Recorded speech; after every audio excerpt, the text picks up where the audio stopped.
El humo denso del diésel flotaba en el aire mientras veía alejarse el BMW de mi hijo Javier, sus luces traseras desapareciendo en el tráfico del atardecer. Mi sobrino Adrián iba en el asiento del copiloto. Ninguno de los dos miró hacia atrás. Se lo habían llevado todo. Mi cartera, mi teléfono, incluso la pequeña bolsa de lona con mis medicamentos. Solo me quedaban la ropa que llevaba puesta y las llaves de casa que habían olvidado que guardaba en el bolsillo de la chaqueta. «Ya no eres bienvenido en nuestra casa», había dicho Javier, con una voz fría y desconocida. La misma voz que una vez me llamó «papá», ahora destilaba desprecio. A mis 62 años, nunca imaginé que estaría solo en la estación sur de autobuses de Madrid, abandonado como un bulto no deseado. El viento de enero me calaba la chaqueta fina, y las primeras gotas de lluvia comenzaban a salpicar el hormigón a mi alrededor. Me dejé caer en un banco, notando el metal frío a través de mis pantalones. Algunos viajeros me miraron de reojo, un hombre de pelo cano mirando al vacío, antes de apresurarse hacia sus destinos. Su curiosidad nunca duraba lo suficiente como para convertirse en preocupación. «¿Está bien, amigo?» Un conductor de autobús en su descanso asintió en mi dirección, con una taza de café humeante entre sus manos curtidas. «Solo espero a alguien», mentí, con las palabras amargas en la lengua. Asintió, no muy convencido, y siguió su camino. Agradecí que no insistiera. ¿Cómo podría explicarle que mi propia sangre acababa de desecharme como el periódico de ayer? La vergüenza ardía más que mi ira. Durante 30 años había dirigido el taller de ebanistería a medida más respetado de Madrid. Ebanistería Vargas e Hijo, un nombre que significaba algo en esta ciudad. Lo había construido de la nada después de que Sofía muriera, criando a Javier solo mientras transformaba un garaje alquilado en un negocio próspero. Cuando Javier mostró interés en la empresa y trajo a su primo Adrián, me sentí exultante. El legado continuaría. Hace 3 años, empecé a dar un paso atrás, permitiéndoles tomar más control mientras yo me centraba en los diseños personalizados que siempre fueron mi pasión. Las cuentas se volvieron turbias. El equipo desaparecía. Aparecieron furgonetas nuevas en el aparcamiento de la empresa, que nunca aprobé. Hice preguntas que recibieron respuestas cada vez más hostiles. «El negocio está evolucionando, papá», decía Javier. «Así es como funcionan las cosas ahora. La semana pasada encontré documentos de un préstamo que nunca firmé. Esta mañana los confronté por el dinero que faltaba de la cuenta principal de la empresa. Y ahora, aquí estaba, abandonado en una estación de autobuses en las afueras de la ciudad. Una adolescente con el pelo morado se sentó a mi lado, deslizando el dedo por la pantalla de su móvil. Levantó la vista y me pilló mirando su dispositivo. «¿Necesita hacer una llamada, señor?», preguntó, ofreciéndome su teléfono. Parece que le vendría bien un poco de ayuda. Su amabilidad casi me quiebra. Mi voz se rompió al darle las gracias, pero rechacé la oferta. ¿A quién iba a llamar? Mi viejo amigo Miguel estaba en Canarias pasando el invierno. Mi hermana Elena vivía en la otra punta del país. Las pocas amistades que había mantenido se habían marchitado mientras me volcaba en el negocio. «Estoy bien», dije. «Solo descanso un poco antes de ir a casa». La ironía no se me escapó. Casa. El chalet de principios de siglo en el barrio del Artesano que había restaurado con mis propias manos. El hogar donde había criado a Javier después de que el cáncer se llevara a Sofía. El hogar que técnicamente seguía siendo mío, aunque claramente tenían la intención de cambiar eso. A medida que la tarde se enfriaba, la estación se vaciaba. Las tiendas bajaban sus persianas. El guardia de seguridad me observaba con creciente recelo. No podía quedarme aquí toda la noche. Ponerme de pie hizo que mis rodillas protestaran. Artritis, la compañera constante del ebanista. Llevaba años ignorando el dolor, superándolo para terminar proyectos, para mantener el negocio en marcha, para mantener a las mismas personas que acababan de abandonarme. Fuera de la estación, las luces de Madrid brillaban contra el cielo oscuro. La lluvia había arreciado, pero la recibí con gusto. Que lavara esta humillación, que me aclarara la cabeza. Lo lógico sería buscar un hotel, pero mis tarjetas de crédito estaban en mi cartera. No tenía nada, excepto mis llaves y el pequeño cuaderno que siempre guardaba en el bolsillo interior de la chaqueta. Viejos hábitos de mis días de contratista, para anotar medidas e ideas. Un autobús pasó rugiendo. Su letrero luminoso decía: Barrio del Artesano, casa, el mismo lugar al que no querían que fuera. Me erguí, sintiendo que algo se endurecía dentro de mí. Determinación, quizás, o la rabia silenciosa que surge cuando la traición te llega hasta los huesos. Creyeron que me conocían. Me veían como el padre envejecido, el jefe confiado listo para la jubilación, el hombre cuya utilidad había llegado a su fin. Lo que no entendieron fue que no había sobrevivido 4 décadas en el negocio por ser ingenuo. Empecé a caminar, no hacia los hoteles cercanos ni a la comisaría, sino hacia el este, siguiendo la ruta del autobús. Sería una larga caminata a través de la ciudad, pero cada paso alimentaría lo que más necesitaba en este momento: claridad y propósito. Que piensen que han ganado, que crean que estoy roto e indefenso sin ellos. Madrid conocía a Lorenzo Vargas como un artesano que construía cosas para que duraran. Muebles, un negocio, una reputación. Lo que pronto descubrirían es que también había construido algo más. Una protección contra la misma tormenta que acababan de desatar. La primera gota de lluvia se deslizó por mi cuello, mientras me adentraba en la noche, con la mente ya calculando, planificando, recordando. Les había dado todo, incluida la soga con la que pensaban que podían ahorcarme, pero estaban a punto de aprender una dolorosa lección sobre subestimar al viejo cuyo nombre todavía colgaba sobre la puerta del taller. Las luces de la ciudad se extendían sobre el pavimento mojado como acuarelas, mientras me dirigía al este. Madrid de noche era hermosa a su manera melancólica. Neones reflejados en los charcos, el saxofón ocasional que se escapaba de un club de jazz, las siluetas de los puentes que cruzaban el Manzanares. Cualquier otra noche podría haberlo apreciado. Mis zapatos, unos buenos Oxford de cuero que me había regalado las navidades pasadas, no estaban hechos para este tipo de viaje. La primera ampolla se formó alrededor del 3er kilómetro, pero agradecí la incomodidad. El dolor físico era refrescantemente directo en comparación con la herida emocional que todavía sangraba dentro de mí. ¿Necesita que le lleve, caballero? Un taxi redujo la velocidad a mi lado, su conductor inclinándose hacia la ventanilla del pasajero. Negué con la cabeza, con la lluvia goteando de mi pelo plateado. Solo estoy dando un paseo. Me miró con escepticismo, pero continuó. En realidad, no tenía más opción que caminar, pero había algo purificador en el esfuerzo, algo necesario en ganarse cada paso hacia casa. Al cruzar el puente de Segovia, la ciudad se abrió ante mí. Desde aquí, podía ver el almacén de maderas donde había comprado mi primer envío de cerezo hacía 30 años. El viejo Robles me había dado crédito cuando ningún banco lo hacía. Reconozco la calidad cuando la veo, Vargas, había dicho. Págame cuando vendas los muebles. Se vendieron en una semana, a un restaurador que luego me encargó mesas de comedor y después me recomendó a sus amigos. Así fue como construí Vargas e Hijo. Apretón de manos a apretón de manos. Recomendación a recomendación.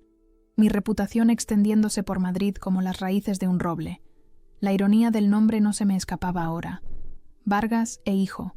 Lo había elegido con aspiración, esperando que algún día Javier estuviera a mi lado en el taller, con serrín en el pelo y orgullo en los ojos. Durante un tiempo, pareció que ese sueño se había hecho realidad. Javier había demostrado un talento real con el software de diseño, modernizando nuestra oferta. Cuando trajo a Adrián para que se encargara de las ventas, el negocio se expandió aún más. Debería haber visto las señales de advertencia, las ausencias inexplicables, las llamadas telefónicas en voz baja, las respuestas evasivas sobre nuevos clientes. El verano pasado, me convencieron para que les cediera el control operativo por motivos fiscales. Ayer mismo, descubrí que habían sacado una segunda hipoteca sobre el taller, mi taller, usando papeles que aparentemente firmé hace meses. «Estás paranoico, papá», había dicho Javier esta mañana cuando lo confronté. «Quizás es hora de que te jubiles del todo. Déjanos encargarnos de todo». La lluvia se intensificó al pasar por el Palacio de Congresos. Mi chaqueta, ahora empapada, pesaba sobre mis hombros. 62 años no era ser un anciano, pero esta noche sentía cada año, cada largo día en el banco de trabajo, cada noche pasada terminando proyectos mientras Javier dormía arriba. Un grupo de jóvenes se acurrucaba bajo un toldo mientras pasaba, sus risas atravesando el sonido de la lluvia. Uno de ellos, un joven de la edad de Javier, gritó: «Oiga, señor, ¿necesita un paraguas o algo?». Lo rechacé con una sonrisa forzada. Su preocupación, aunque genuina, era sal en una herida abierta. Había criado a Javier para que fuera el tipo de persona que ofrecería un paraguas a un extraño, no el que dejaría a su padre tirado al otro lado de la ciudad. Cuando Sofía murió, cáncer de mama, agresivo y rápido, cuando Javier solo tenía 9 años, le prometí que criaría a nuestro hijo para que fuera un buen hombre. ¿Había fracasado tan estrepitosamente? ¿O algo lo había corrompido en el camino? Las preguntas me carcomían mientras caminaba. La lluvia amainó al girar hacia el barrio del Artesano. Mi barrio estaba cambiando. Cafeterías de especialidad, donde antes había negocios familiares, modernos bloques de apartamentos levantándose junto a casas centenarias. Progreso, lo llamaban. Me preguntaba cómo llamarían a lo que me había pasado hoy. Cerca de la esquina, me detuve frente a la ferretería Robles. El padre de David Robles había sido mi primer cliente importante. 25 muebles a medida para la renovación de su tienda. Ahora su hijo David llevaba el negocio. A través del escaparate pude verlo contando la caja. Levantó la vista, me reconoció y me saludó con la mano. Le devolví el saludo mecánicamente, sin querer explicar mi aspecto empapado. Al acercarme a mi manzana, la cautela reemplazó al agotamiento. ¿Y si estaban en casa? ¿Qué confrontación me esperaba? Pero el miedo más profundo y frío era que ya hubieran cambiado las cerraduras, que mi llave girara inútilmente en la puerta, una humillación final para completar el día. A 3 casas de la mía, aminoré el paso. No había luces encendidas en mis ventanas. El BMW de Javier no estaba en la entrada. Probablemente pensaron que buscaría un hotel, me lamería las heridas y llamaría por la mañana para disculparme. Esa sería la respuesta razonable del hombre razonable que creían conocer. Mi casa estaba como siempre, un chalet de 1922, con el amplio porche delantero que había reconstruido 5 veranos atrás. La luz del porche estaba apagada, algo inusual en una casa que siempre había mantenido acogedora. Parecía abandonada, lo que supuse que era apropiado. Me acerqué con cautela, subiendo los escalones que sabía que no crujirían si te mantenías en el lado derecho. La llave de latón se sentía fría en mis dedos mojados, mientras la deslizaba en la cerradura. Giró. El alivio que me inundó fue casi vergonzoso en su intensidad. No se les había ocurrido cambiar las cerraduras. Su arrogancia, su certeza de que estaba neutralizado, me había dejado esta única puerta abierta. Entré, sin molestarme en encender las luces.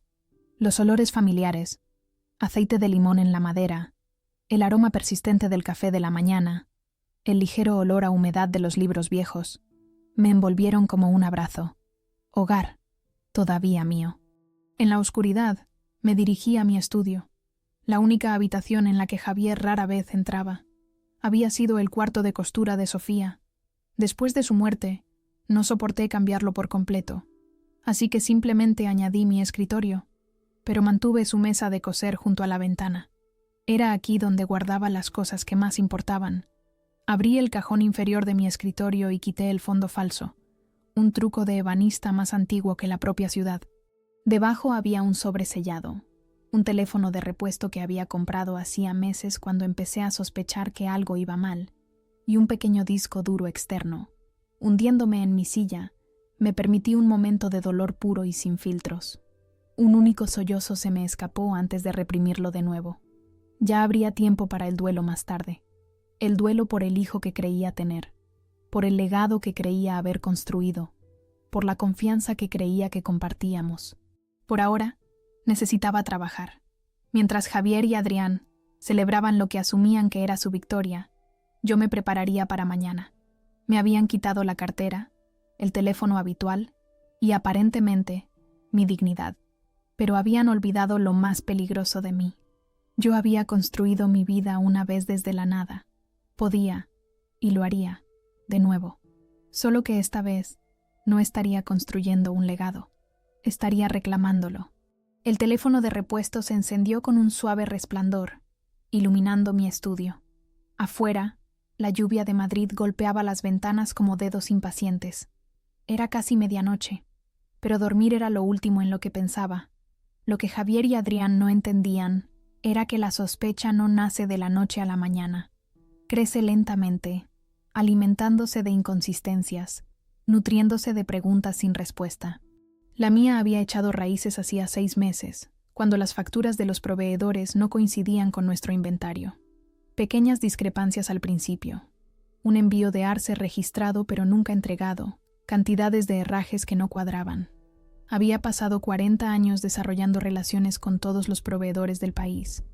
Luis, de Maderas del Norte, todavía preguntaba por mi hijo cada vez que llamaba. ¿Cómo le va al joven Javier con esas máquinas de control numérico?, preguntaba, genuinamente interesado en el chico que había visto crecer.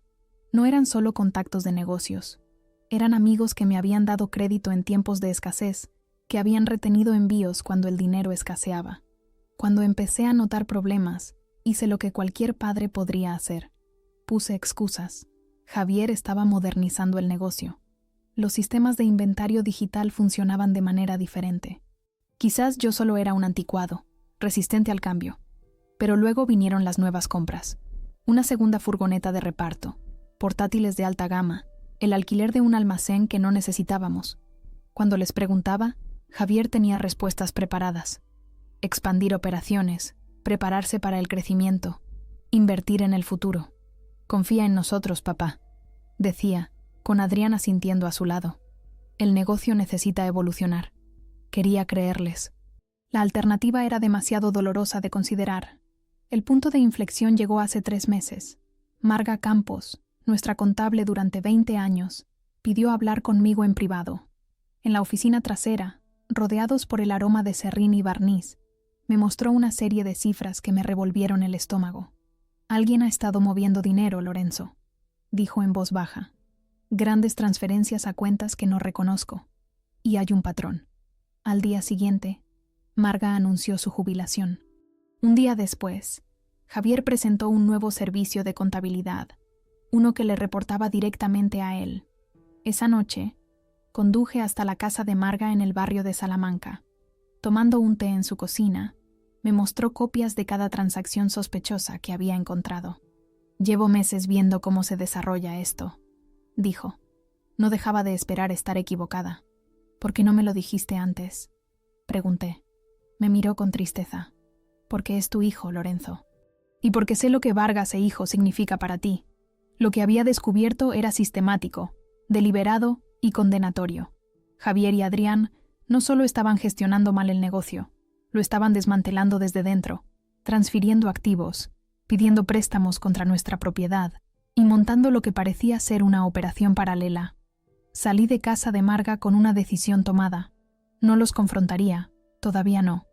Primero, entendería el alcance total de lo que estaban haciendo y protegería lo que pudiera.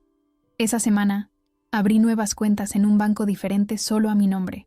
Transferí mis ahorros personales, dinero que Javier no podía tocar. Compré el teléfono de repuesto, creé nuevas cuentas de correo electrónico y comencé a recopilar documentación. Cada noche, después de que Javier pensara que me había ido a la cama, volvía al taller. Copiaba registros financieros, contratos, listas de clientes, cualquier cosa que pudiera ayudarme a entender o probar lo que estaba sucediendo. El disco duro externo en el cajón de mi escritorio lo contenía todo. Contacté discretamente a viejos amigos.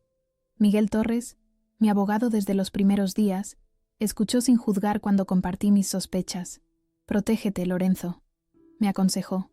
Espera lo mejor, prepárate para lo peor. Esperé lo mejor al seguir creyendo que podría haber una explicación. Me preparé para lo peor haciendo lo que había hecho toda mi vida. Construir meticulosamente algo sólido, pieza por pieza. Ahora, sentado en mi estudio a oscuras, conecté el disco duro a mi teléfono de repuesto. Los archivos estaban organizados cronológicamente, la evidencia de una traición que se había estado gestando durante años. Había correos electrónicos entre Javier y Adrián discutiendo la jubilación del viejo.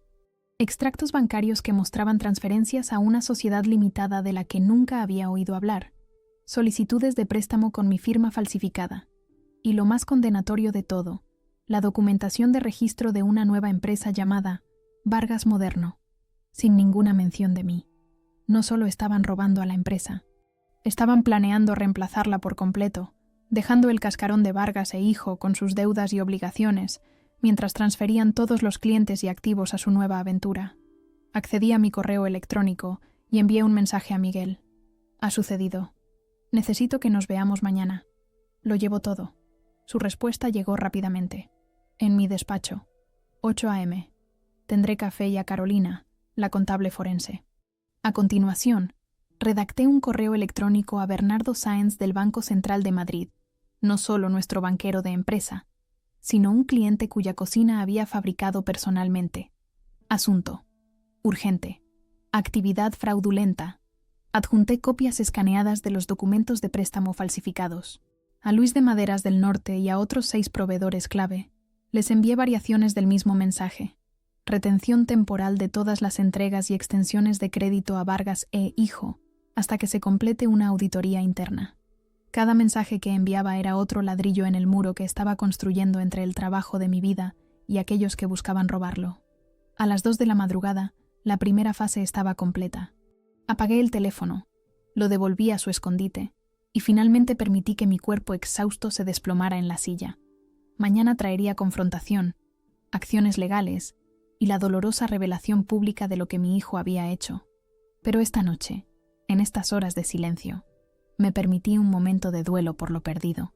No solo el negocio, sino la relación que había pensado que compartíamos. Había dejado de llover. A través de la ventana del estudio, podía ver el enorme abeto en el patio trasero, aquel en el que le había construido una casa en el árbol a Javier cuando tenía 10 años. El recuerdo afloró vívidamente, sus pequeñas manos sosteniendo clavos mientras le enseñaba a martillar sin golpearse los dedos, su rostro serio por la concentración. ¿Es lo bastante fuerte, papá?, había preguntado cuando terminamos. ¿Aguantará?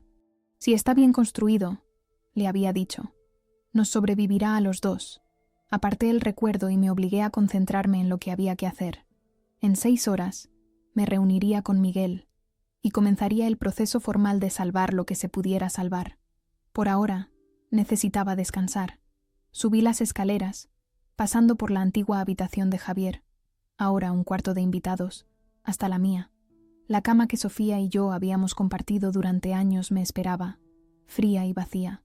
Al acostarme, todavía con la ropa húmeda, me di cuenta de que, por primera vez en décadas, estaba verdaderamente solo. Pero había un extraño consuelo de esa soledad. No más fingimientos, no más excusas, no más traicionar mis propios instintos para mantener una relación que solo existía en mi mente. A través de la ventana del dormitorio, el primer indicio del amanecer aclaraba el cielo. Madrid pronto despertaría a sus rutinas diarias, cafeterías abriendo, el tráfico aumentando en los puentes, el pulso de una ciudad reinventándose constantemente. Yo despertaría con ella, cambiado pero no derrotado. Me habían abandonado, pensando que era impotente sin ellos. Su error fue olvidar quién había construido todo en primer lugar. Mientras el sueño finalmente me vencía, un pensamiento permanecía. Volverían al taller mañana, confiados en su victoria, sin sospechar nunca que mientras ellos celebraban, la maquinaria de su perdición ya estaba en marcha, puesta en movimiento por el mismo hombre que habían descartado. La mañana llegó demasiado rápido. Mi cuerpo protestó mientras me levantaba, con los músculos rígidos por la larga caminata de ayer y la noche pasada con ropa húmeda. El reloj marcaba las 6:15 a.m., tiempo de sobra para prepararme antes de mi reunión con Miguel. Una ducha caliente alivió parte de la incomodidad física, pero la sensación de vacío en mi pecho permanecía. Me vestí metódicamente con lo que Sofía solía llamar mi atuendo de negocios serios. Pantalones de franela gris, camisa Oxford azul y la americana azul marino que guardaba para las reuniones con clientes. Una armadura, en cierto modo. En la cocina, preparé un café más fuerte de lo habitual y noté que el pan que Javier había traído a casa hace 3 días, pan de masa madre artesanal de esa panadería nueva de la calle Mayor, ahora tenía manchas de moho. Una cosa tan pequeña, pero me pareció simbólica.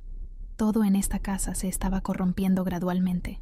A las 7:30 había reunido todo lo que necesitaba: el disco duro, mi cuaderno y un pequeño álbum de fotos que guardaba en el cajón de mi mesita de noche. Lo último no era para Miguel ni para el banco, era para mí. Un recordatorio de por qué esto importaba. Salí de la casa exactamente como estaba. La taza de café sucia en el fregadero, la cama sin hacer, las luces apagadas.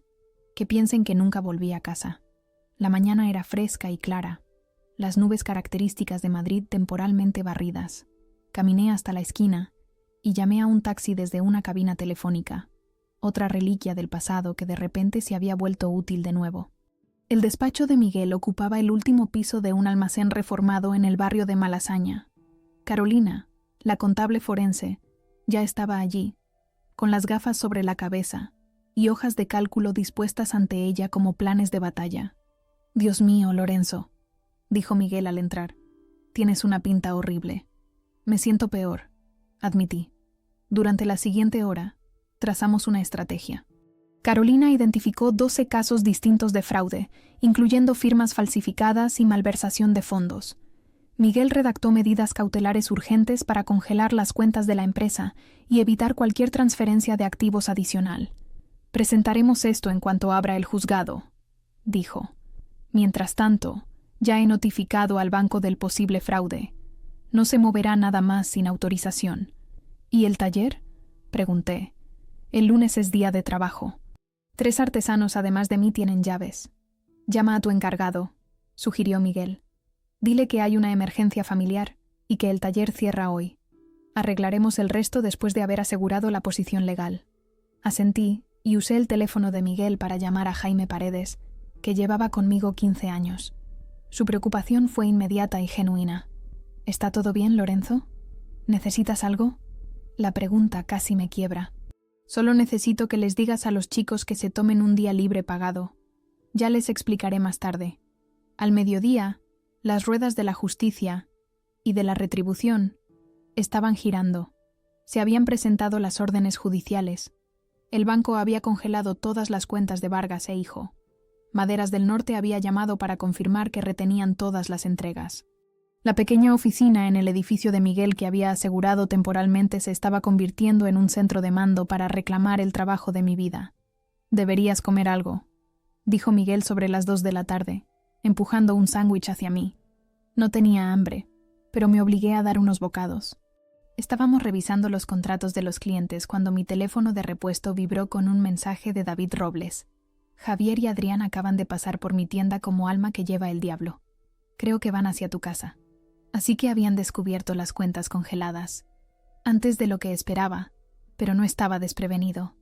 «Tengo que ir a casa», le dije a Miguel, levantándome bruscamente. Parecía preocupado. «¿Quieres que vaya contigo o que llame a la policía?». Negué con la cabeza. «Esta parte tengo que hacerla solo». El viaje en taxi de vuelta al barrio del Artesano pareció a la vez demasiado largo y demasiado corto. Madrid pasaba por la ventanilla, los puestos de comida en la Gran Vía, los ciclistas sorteando el tráfico, los turistas fotografiando el cartel del Oso y el Madroño. La vida normal continuaba mientras la mía se había fracturado sin posibilidad de reparación. Al girar en mi calle, vi el BMW de Javier aparcado de cualquier manera en la entrada, con una rueda en el césped. El Audi de Adrián estaba detrás, igualmente mal aparcado. Tenían prisa. Pagué al conductor y me quedé un momento en la acera, recomponiéndome. A través de las ventanas delanteras podía ver movimiento, pasos frenéticos, gestos. Estaban entrando en pánico. Bien, subí por el camino hacia la puerta de mi propia casa con una lentitud deliberada. Esta vez no entraría a escondidas, ni en silencio. Quería que me oyeran llegar. La llave giró en la cerradura con un clic sólido. Al abrir la puerta, la discusión que se desarrollaba en el interior cesó abruptamente. Javier y Adrián estaban en mi salón como ladrones sorprendidos, aunque en cierto sentido, eso es exactamente lo que eran. El pelo normalmente bien peinado de Javier estaba revuelto, como si se hubiera pasado las manos por él repetidamente. El rostro de Adrián estaba enrojecido por la ira o el miedo, probablemente por ambos. El silencio se prolongó durante 3 latidos antes de que Javier hablara. «Papá», dijo, con la voz mezclada de sorpresa y pánico mal disimulado. «¿Dónde has estado?». Estábamos preocupados. La mentira era tan descarada que resultaba casi cómica. Dejé mi maletín con cuidado sobre la consola de la entrada y entré en el salón. «¿Lo estabais?», pregunté en voz baja. «Qué considerado». especialmente después de aseguraros de que no tuviera teléfono, ni cartera, ni medio de transporte. Adrián se adelantó, siempre el más elocuente de los dos. Eso fue un malentendido, Lorenzo. Las cosas se calentaron, pero volvimos a por ti. Ya te habías ido. Otra mentira. Simplemente lo miré hasta que titubeó y dio un paso atrás. Las cuentas están congeladas, soltó Javier, abandonando la farsa. Los proveedores no liberan nuestros pedidos. El banco habla de investigaciones por fraude. ¿Qué has hecho? Me dirigí a mi sillón favorito, el que Sofía y yo habíamos elegido juntos el año antes de que enfermara, y me senté lenta, deliberadamente. Desde esta posición, podía ver a través de la ventana delantera la calle, donde una grúa estaba llegando. Yo no he hecho nada, dije con calma. Simplemente he permitido que la verdad saliera a la luz. El rostro de Javier se contrajo por la frustración. Esto es una locura. Estás destruyendo todo lo que hemos construido. Todo lo que yo construí, le corregí. Todo lo que vosotros estabais robando. Sonó el timbre. Adrián se movió para abrir, pero levanté una mano para detenerlo. Eso es para vosotros en realidad, para los dos. A través de la ventana, vi como un hombre con uniforme de la policía municipal se acercaba a mi porche, con una carpeta en la mano. Detrás de él, el operario de la grúa ya estaba enganchando el BMW de Javier. ¡Qué demonios! Javier corrió hacia la ventana. No pueden llevarse mi coche. Coche de empresa, dije en voz baja. Comprado con fondos de la empresa.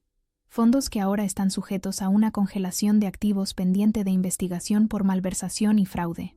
El color desapareció de sus rostros. Afuera, el operario de la grúa era eficiente, ya levantando las ruedas delanteras del BMW del suelo.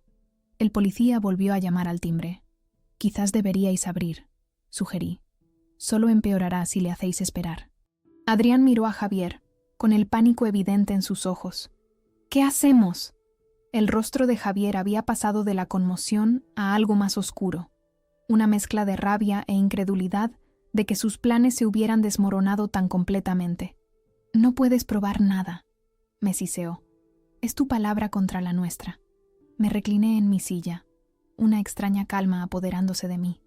En realidad, tengo copias de cada documento que falsificasteis, de cada transferencia que autorizasteis, de cada cliente que intentasteis desviar a vuestra nueva empresa. Vargas Moderno, ¿no? No muy original. El timbre sonó por tercera vez, con más insistencia.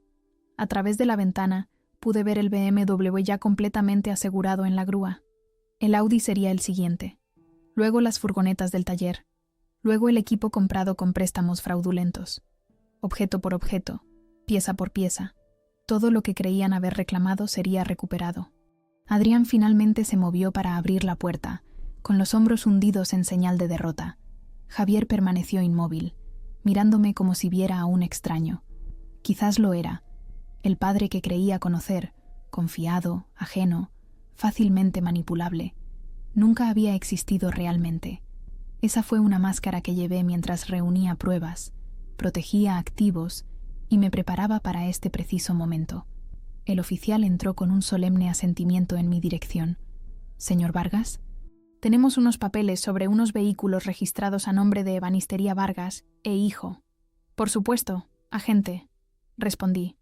Le estaba esperando.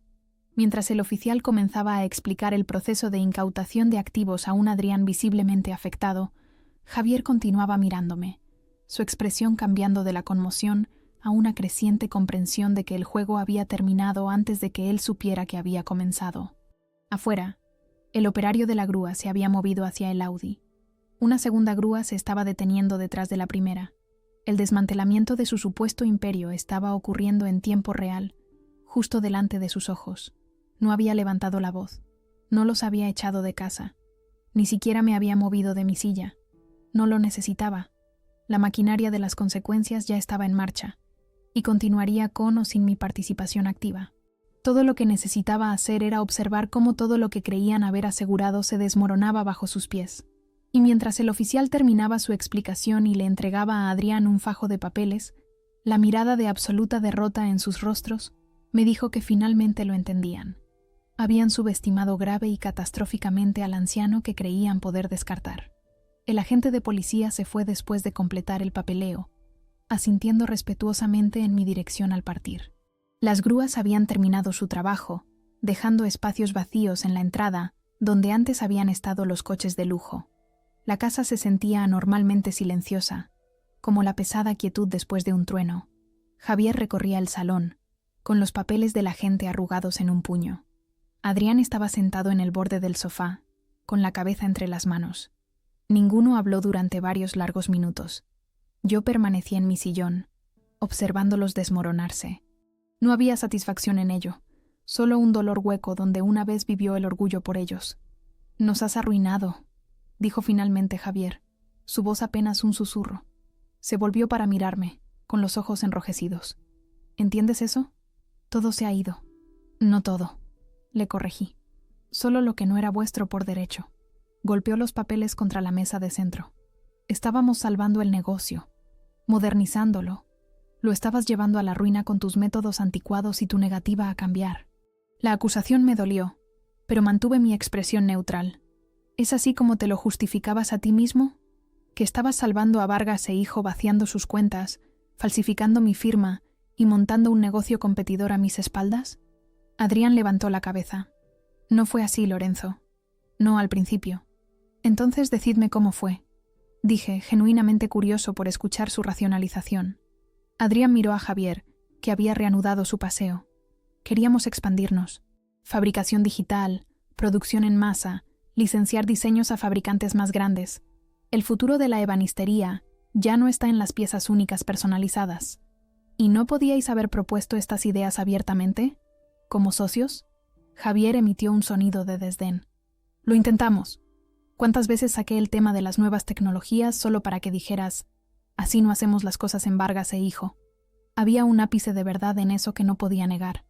Me había resistido a algunos cambios, particularmente a aquellos que nos habrían alejado de la artesanía manual, pero eso no explicaba ni excusaba lo que habían hecho.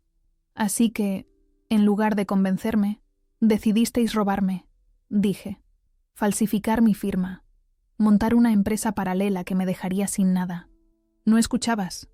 La voz de Javier se alzó, quebrada por la emoción. Estabas anclado en el pasado e íbamos a perderlo todo. El negocio apenas era rentable. El negocio facturó más de 1 millón de euros el año pasado. Interrumpí en voz baja. Eso lo detuvo en seco. ¿Qué? No. Eso no es... Los libros mostraban lo que queríais que mostraran, dije. Lo que necesitabais que mostraran para justificar la solicitud de préstamos contra activos que no estaban en números rojos. ¿De verdad pensasteis que no tendría una contabilidad paralela? Adrián levantó la vista bruscamente. Marga. Asentí.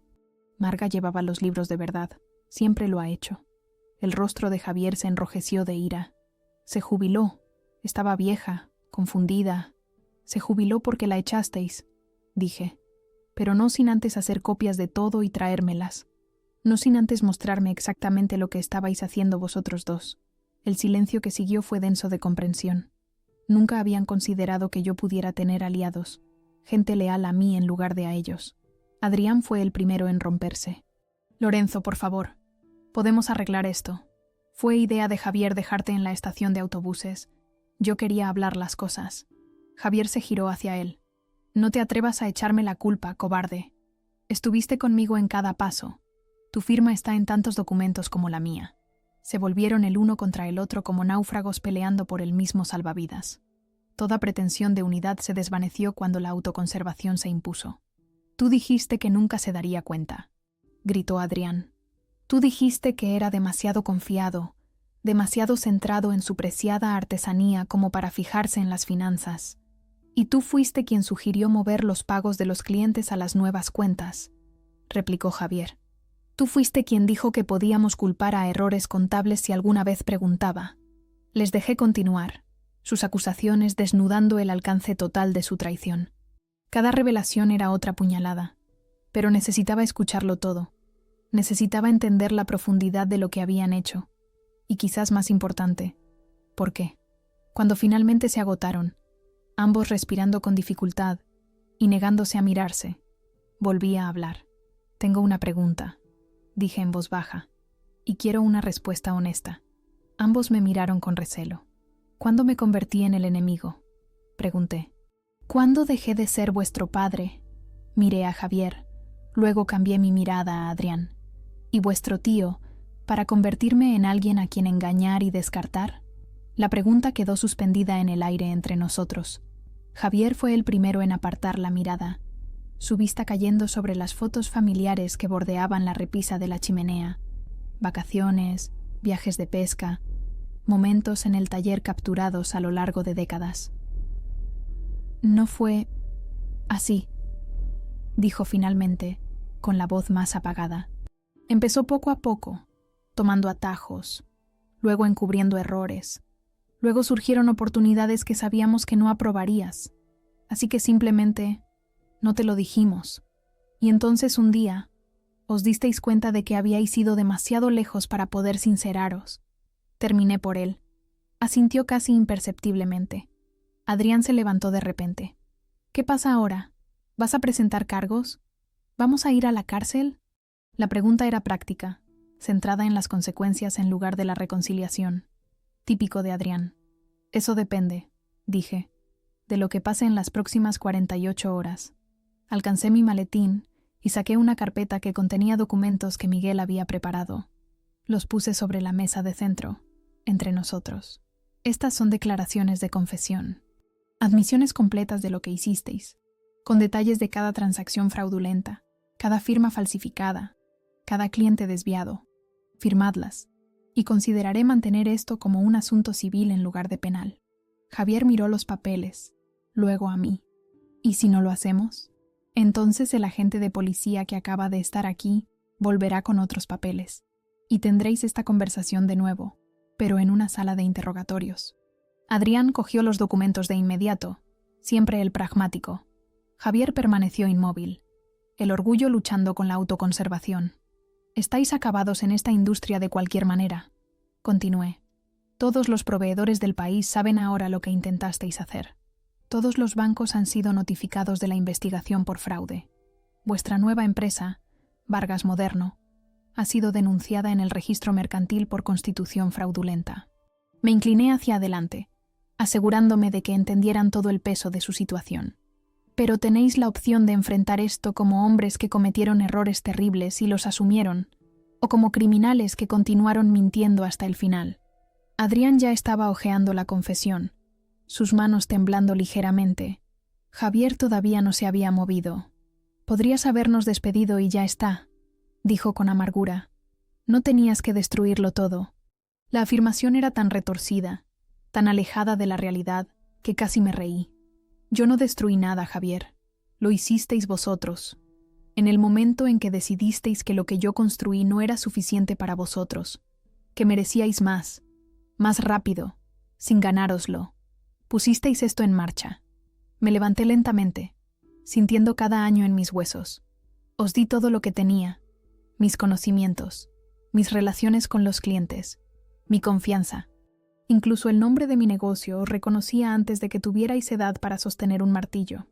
¿Qué más debería haberos dado que sentisteis que teníais derecho a tomar? No tuvo respuesta para eso. Firmad los papeles, dije con cansancio. Luego, fuera de mi casa. Tenéis hasta mañana para retirar vuestras pertenencias personales. Cualquier cosa que quede se considerará propiedad abandonada. Adrián ya había sacado un bolígrafo de su bolsillo y estaba firmando cada sección marcada de la confesión. Javier lo observaba con una mezcla de asco y resignación. «Eres patético», le escupió a su primo. Adrián no levantó la vista de los papeles. «Soy práctico. Y tú eres un idiota si no firmas también». Su alianza, al parecer, había sido tan superficial como su ética empresarial. Me acerqué a la ventana, dándoles espacio para completar esta tarea final sin mis ojos sobre ellos. Afuera, los vecinos comenzaban a regresar a casa del trabajo. Una mujer paseaba a su Golden Retriever frente a la casa. El perro se detuvo a olisquear un macizo de flores que Sofía había plantado años atrás. La vida continuaba, ordinaria y preciosa. Detrás de mí, oí el crujido de los papeles, luego la maldición de Javier mientras finalmente se rendía a la realidad y firmaba la confesión. «Dejadlos en la mesa cuando terminéis», dije sin darme la vuelta. «Y luego dejad vuestras llaves encima. Los dos. Ninguno habló mientras completaban esta humillación final. Oí el suave golpe de las llaves al ser colocadas sobre la madera, luego pasos hacia la puerta. En el umbral, Javier se detuvo. «Papá», comenzó, con la voz entrecortada. Me volví para mirarlo, a este extraño que compartía mi sangre, pero, aparentemente, ninguno de mis valores. «Ahórratelo», dije en voz baja. «Sea lo que sea que vayas a decir, una disculpa, una justificación, una promesa. Ahórratelo para alguien que todavía pueda creerte». Su rostro se contrajo momentáneamente antes de endurecerse de nuevo. Sin otra palabra, siguió a Adrián hacia la salida. Escuché sus pasos alejándose por los escalones del porche, luego desvaneciéndose por la acera. Solo cuando estuve seguro de que se habían ido, me permití hundirme de nuevo en mi sillón, con el peso del día finalmente aplastándome. Sobre la mesa de centro, las confesiones firmadas representaban tanto un final como un comienzo. La sociedad de Vargas e hijo estaba efectivamente disuelta, pero quizás algo más podría surgir de sus cenizas, algo más fiel a los valores que había intentado y fracasado en inculcar a mi hijo. Afuera, el crepúsculo se cernía sobre Madrid, las luces de la ciudad comenzando a parpadear contra el cielo oscuro. Por primera vez desde que comenzó esta pesadilla, sentí algo parecido a la paz, no felicidad. Eso tardaría mucho más en recuperarse, si es que alguna vez volvía por completo, sino la tranquila certeza que proviene de mantenerse firme, de negarse a ser borrado de la historia de tu propia vida. Habían intentado borrarme. En cambio, se habían borrado a sí mismos, y ahora yo tenía páginas por llenar. La casa se sentía diferente después de que se fueran, más vacía, pero de alguna manera menos opresiva. Me senté en la creciente oscuridad durante un buen rato, escuchando al viejo chalet sentarse a mi alrededor. El reloj de pie del pasillo, un regalo de bodas de los padres de Sofía, marcaba el paso del tiempo con constancia, como lo había hecho durante casi 4 décadas. Finalmente, me moví lo suficiente para prepararme una cena sencilla. Mientras me movía por la cocina, encontré rastros de Javier por todas partes. Su taza de café favorita en el armario, una chaqueta sobre una silla, una pila de revistas de ebanistería que había estado leyendo. Mañana guardaría estas cosas. Esta noche me permití sentir la pérdida que representaban. Después de comer, llamé a Miguel para hacerle saber que las confesiones estaban firmadas. «Eso es bueno», dijo, con alivio evidente en su voz. «Las presentaré en el juzgado por la mañana». «¿Cómo te encuentras, Lorenzo?» «Me mantengo en pie», respondí. Era la respuesta más honesta que podía dar. «Descansa un poco. Mañana será otro día». El sueño llegó más fácil de lo que esperaba, profundo y sin sueños. Cuando desperté, la luz del sol entraba a raudales por la ventana de mi dormitorio. Por un momento, en ese espacio liminal entre el sueño y la plena conciencia, todo era normal. Luego la realidad volvió de golpe, y sentí el peso familiar asentarse en mi pecho. Pero también había algo más, un sentido de propósito, una claridad que había estado ausente durante meses. Después de una ducha y el desayuno, me vestí con mi ropa de trabajo, vaqueros viejos, una camisa de franela suavizada por el tiempo y botas con punta de acero que habían visto días mejores. No el atuendo de negocios serios de ayer, sino la ropa de un artesano, de un constructor. Se sentía bien. El taller estaba a solo 15 minutos en coche de mi casa. Al entrar en el aparcamiento con mi vieja furgoneta Ford, el único vehículo que no habían logrado reclamar para el negocio, vi que la camioneta de Jaime ya estaba allí. Un buen hombre, Jaime Paredes, leal de una manera que mi propia sangre no lo había sido. Estaba esperando junto a las puertas principales, con un termo de café en la mano y la preocupación grabada en su rostro curtido. «Buenos días, Lorenzo», dijo con cautela. «¿Estás bien?» Asentí, abriendo el taller. «Mejor que ayer». «Tenemos que hablar, Jaime. Tú y todos los chicos». Dentro, el aroma familiar de la madera y el barniz me envolvió como un viejo amigo. Este lugar, estas herramientas, estos bancos de trabajo, estos proyectos a medio terminar, era la manifestación tangible de todo en lo que creía. Calidad, integridad, artesanía que sobreviviría a su creador. Los otros artesanos llegaron uno por uno. Miguel, que tenía una habilidad casi sobrenatural con la marquetería. David, el joven aprendiz que me recordaba a mí mismo a los 25. Y Samuel, cuyas uniones eran las mejores de la región. Buenos hombres, todos ellos. Hombres que trabajaban con sus manos y se enorgullecían de lo que creaban. Seré breve, dije cuando se reunieron en la sala de descanso. Javier y Adrián ya no forman parte de esta empresa. Han sido eliminados de todas las cuentas y de toda autoridad. Vi las miradas que intercambiaron, no de sorpresa, exactamente, sino confirmando sospechas largamente mantenidas. Habrá algunos asuntos legales y financieros que resolver en las próximas semanas. El negocio continuará, pero puede que haya cambios. Quería que lo escucharais directamente de mí. Jaime habló primero. Más o menos nos imaginábamos que algo iba mal. Esos dos actuaban de forma extraña, trayendo a gente que no habíamos visto nunca, moviendo equipos de un lado a otro. Miguel asintió. El mes pasado, me dijeron que acelerara 3 proyectos, que tomara atajos para terminarlos. No es la forma de hacer las cosas en Vargas e Hijo. Cada hombre tenía una historia similar. Instrucciones que contradecían nuestros estándares, presión para comprometer la calidad por la velocidad, trabajo desviado a subcontratistas desconocidos. Agradezco vuestra lealtad, les dije, y vuestra paciencia mientras arreglo esto. Por ahora, continuamos como siempre. La calidad primero, sin atajos. Asintieron, con un alivio visible en sus rostros. Esto, al menos, era territorio familiar. Después de que regresaran a sus puestos de trabajo, caminé lentamente por el taller, familiarizándome de nuevo con cada rincón. En la oficina trasera, la evidencia de la ocupación de Javier y Adrián estaba por todas partes. Portátiles elegantes, material de marketing para Vargas moderno, catálogos de proveedores de equipos de producción en masa. Empaqueté estos artículos metódicamente, etiquetando cada caja para que los abogados la revisaran. Mientras trabajaba, consideré lo que vendría después, no solo para el negocio, sino para mí. A los 62 años, me había estado retirando gradualmente, preparándome para una jubilación que me permitiría centrarme en proyectos especiales mientras Javier se hacía cargo de las operaciones diarias. Ese plan ahora era cenizas, pero quizás de esas cenizas algo nuevo podría surgir. Mi teléfono sonó poco antes del mediodía. Era Bernardo Sáenz del Banco Central de Madrid. Lorenzo, dijo cálidamente, he revisado todo. Los contables forenses confirmaron lo que sospechabas. Estamos deshaciendo las transacciones y préstamos fraudulentos mientras hablamos. Gracias, Bernardo. Aprecio tu ayuda. Por supuesto. Hizo una pausa. Si no te importa que pregunte, ¿cuáles son tus planes para el negocio ahora?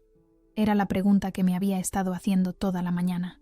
Todavía lo estoy pensando, admití. Pero sé lo que no haré. Comprometer la calidad o apresurarme hacia una expansión sin sentido. Bernardo se rió. Ese es el Lorenzo Vargas que conozco.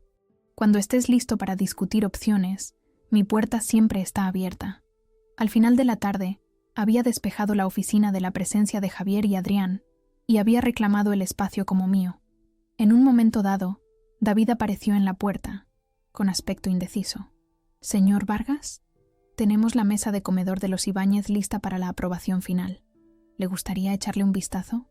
El proyecto Ibáñez, una enorme mesa de nogal negro con detalles tallados a mano, llevaba semanas en proceso.